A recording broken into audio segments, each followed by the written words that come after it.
all entangled in deeply technical or philosophical discussions.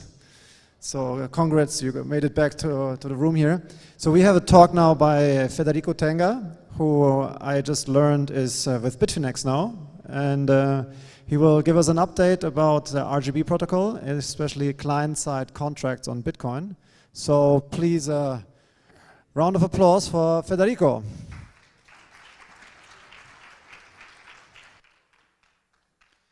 Thank you. Okay, so yeah, quick introduction. Yeah, I work in Bitfinex. We have a team dedicated to RGB development, and so what we're going to talk about today is RGB. What is RGB? Why we need something like RGB, and the work we did in the past few months to make the ecosystem around RGB grow. A protocol for client-side contracts on Bitcoin. So let's try to understand what we mean by this. So first of all, what is a smart contract? What is a contract in the context of Bitcoin and the blockchain? The term smart contract is actually quite old. It's been defined initially by Nick Szabo way before Bitcoin and the blockchain and all this like industry as computerized transaction protocol that executes the term of a contract, which is quite generic definition. But then like the term has been popularized only later on by Ethereum promoters, and they kind of shift the definition to code that is redundantly executed by all nodes in a global consensus network, which is a bit more specific.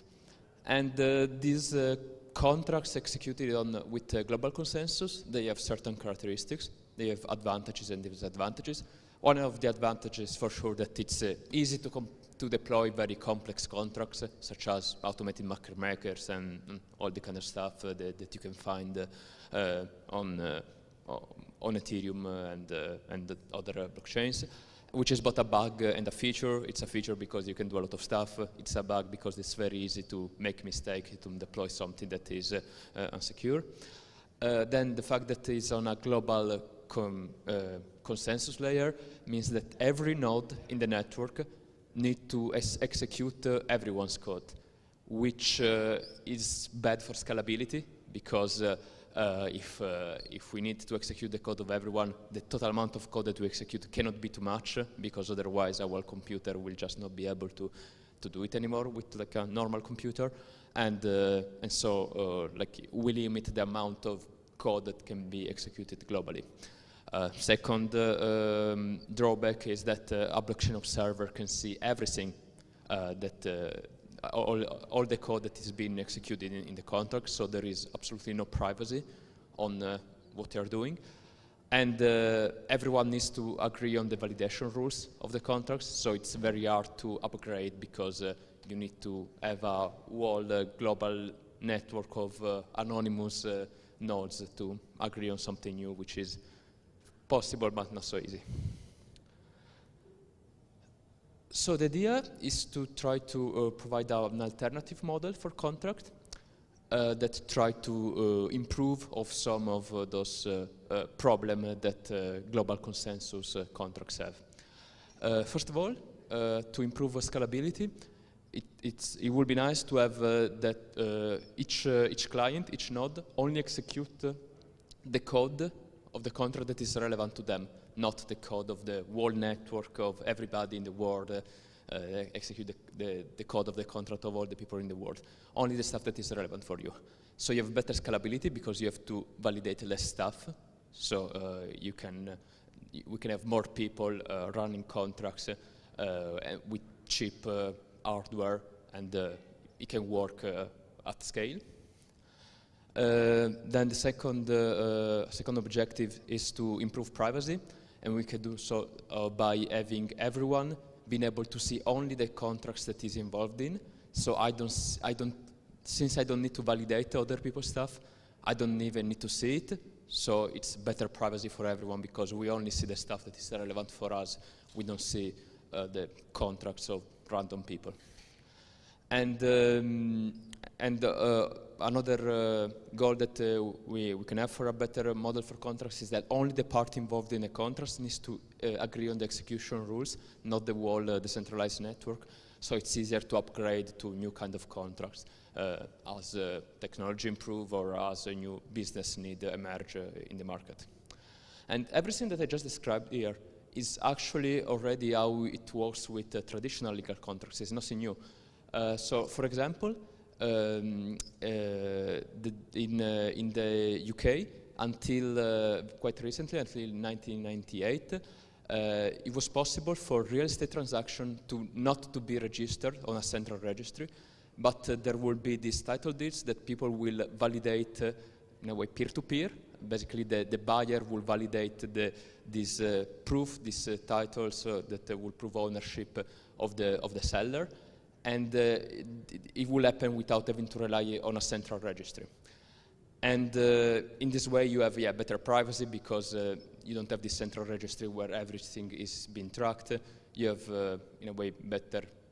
You don't need to have a maintainer of this central registry, which, yes, depending on the political and geopolitical context, may not be so easy to have a reliable one. But of course, then it is a bit more expensive to validate what you're buying, because you have to do all the validation yourself of controlling all these proofs of ownership, all these contracts, and it can take some time.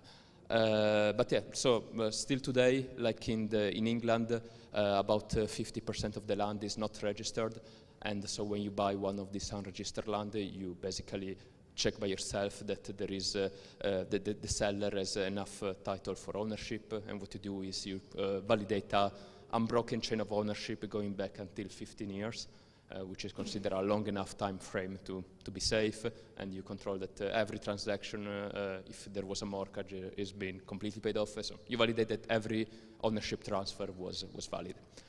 And so this model already exists. It's already been validated in centuries of human history. So the idea is, let's try just to improve it and make it more usable.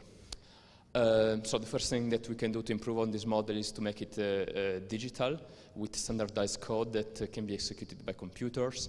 So instead of having to get a bunch of paper documents and try to verify that they are all correct and with no fraud involved, I can just have a piece of code that runs through my device, and it validates if the transaction is valid or it's not valid. Just get the computer to do the job. Then a second way to improve it is to commit each ownership transfer in a public ledger to avoid double spending. So if we don't put the content of the ownership transfer on a public ledger, but just the commitment, so we can make sure that the same ownership transfer cannot happen twice. And third thing that we can do to improve this model is to establish a communication channel between the two parties involved, so they can automatically digitally exchange this client-side proof in a digital way. This could actually happen in a number of ways, but yeah, ideally we can have peer-to-peer communication between clients to automatically validate the validity of ownership transfers. So when I was talking about committing ownership transfers on a public ledger, actually it could be done in a number of ways. We could even just put the hash of the transfer on the first page of the New York Times, and in a specific spot, like on the top right corner of the first page of the New York Times, and that could be a solution. But it's not ideal because we need to trust the New York Times editor. Like the New York Times doesn't have unlimited space for a lot of people using this method, so scalability will be an issue, and yeah, in general, it wouldn't be as safe as potential alternatives. So the best public ledger that we have is obviously Bitcoin. So we can use Bitcoin as the commitment layer for our ownership transfers of the content of a contract. So in this case, every right that is created by a contract, or in the case of asset issuance, which is the main use case for this technology, like a token or an asset, this can be allocated to a Bitcoin UTXO.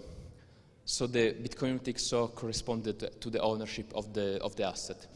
Then when I want to transfer ownership to someone else, I generate a state transition that say, okay, what was first mine now is of this other person, and to prove that I am the right owner of what I'm spending, I spend the UTXO that had those assets allocated to, and I commit inside the transaction spending those UTXO the content of the ownership transfers. So in this way, each owner have exclusivity on transferring ownership, so only the owner of the UTXO can transfer ownership. It's not that the miner can mess with my assets, only me as a owner of the UTXO I can do so. And the miners of Bitcoin do not even need to be aware that this Bitcoin transaction contains a commitment to an ownership transfer of assets. Indeed, like this Bitcoin transaction looks like a normal Bitcoin transaction, so the miner cannot even see. You just see that it's mining a normal Bitcoin transaction, so it just does its job to provide protection for double spending. It doesn't need to be aware of anything, and it won't be able to apply targeted censorship. So let's look a little bit in detail how all of this can work. So basically, we have an issuance contract,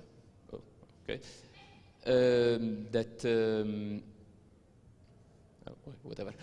An issuance contract where we create a contract where we define something. In this case, we are issuing an asset. This asset, we will just call it in this example the red token. So we issue an asset that can represent anything like, I don't know, like a security, a stable coin, a collectible. And we define the supply of the asset and we assign it to one or more UTXOs, where usually will be the UTXO of the issuer. Then, when we want to do an ownership transfer, we create this body of the transfer that defines, okay, it's this asset that first were assigned to UTXO A, now will be assigned to UTXO B and UTXO C. There are like two outputs because usually I'm paying someone. In this case, maybe I'm sending 20 tokens to my counterparty and 80 tokens back to myself. This UTXO, they already exist on the blockchain, so we don't need to create a new UTXO. We just need the receiver to have basically an UTXO with a Bitcoin balance higher than 0. And this ownership transfer is hashed and committed inside the Bitcoin transaction that is spent in the UTXO A. In this way, we prove that we are the true owner of the asset because the assets were previously assigned to the UTXO A, so we have the right to move them to UTXO B and UTXO C.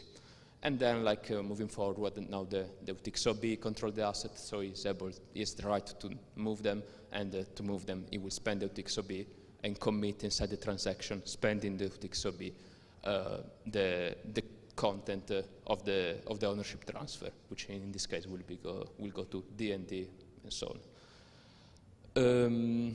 So here maybe we can see a little bit more in detail how the commitment scheme works. So we have in the context of RGB, we have the RGB transfer, which has inputs and outputs, and is committed inside one output of a Bitcoin transaction. On RGB, we have two possible commitment schemes to make this possible. We can either commit inside a not return output, which is but which will just contain an hash, so it doesn't reveal any information about the content of the RGB transfer that is happening, or inside a leaf of the taproot tree of a taproot output. So while we have both of them, because op return it's easier to implement for wallets, while the taproot is a bit more elegant, you have less on-chain footprint and slightly better privacy, and so yeah, like it's more future-proof for better scalability and privacy. So when I receive a payment in RGB, I need to validate not only that the payment I received is correct, and to mean is correct, I mean to check that the sender was actually the owner of the UTXO that previously owned the asset, to see that like input output, the amount in the output is not bigger than the amount in the input, so there is no hidden inflation, and that like whatever other validation rules that was defined in the contract, in the original contract, was respected. But I need to do it not only for the payment I'm receiving, but also to all the history of the payments of the previous transfer that contributed to the payment I received. So I start with validating the last one, the payment P in this case, and then I go back until the genesis of the contract that created the asset. But you can notice that I need to validate only the history that is relevant for this transfer, not all the history of all the asset transfers. So in this way I have better scalability because I have to validate less stuff, and better privacy because I don't even need to be aware about all the other transfers that are happening related to that specific asset. So right now in RGB there are two schemas for contracts. One is for issuance of fungible tokens, and one is for issuance of collectible tokens that let you have a media file attached. But like it's fairly easy for developers to create their own schema. So for example, there is ideas to create schemas to manage identities or like or other use cases. So you can, it's very easy to create your own schema, deploy your own contract, and yeah, you just need your counterparty to start supporting this new schema in their wallet. And you don't need to ask permission to RGB developers for the new schema. It will plug in on the existing RGB code, and so it allows to separate very well the role of the developer of the protocol and the developer of schema that can enable different kind of use cases. So let's recap a bit what are like the main features that RGB offers. So first of all, like we have a nice privacy feature that the payment out point, so to who I'm paying to, which should be on UTXO, is hidden by a blinded secret. What does it mean? It means that when I need to pay towards an UTXO, I'm actually paying towards the hash of the concatenation of the UTXO with a random secret. So in this way, I don't know to which UTXO the assets are going, meaning that I cannot spy on the receiver when he will spend the assets in the future. So I mean, this is a very nice privacy feature that we don't have in any other Bitcoin or crypto payment. Because basically, if I pay you Bitcoin, I will be able. If you don't reuse addresses, I won't be able to see your total balance of your wallet, but still I will be able to see when you will be spending those Bitcoins in the future. So with RGB, we implemented this feature that doesn't let you spy on the receiver. Then we implemented, has been implemented a bulletproof cryptographic mechanism to hide the amounts in the history of the transaction. So I cannot even, I have very little information that I can see on the past history of transaction that I'm validating. There is a possibility to do transaction batching. So when in one single Bitcoin transaction, I can pay out as many, an arbitrary amount of receivers, and all this transfer will be committed in the same Bitcoin transaction, which has one input and one output.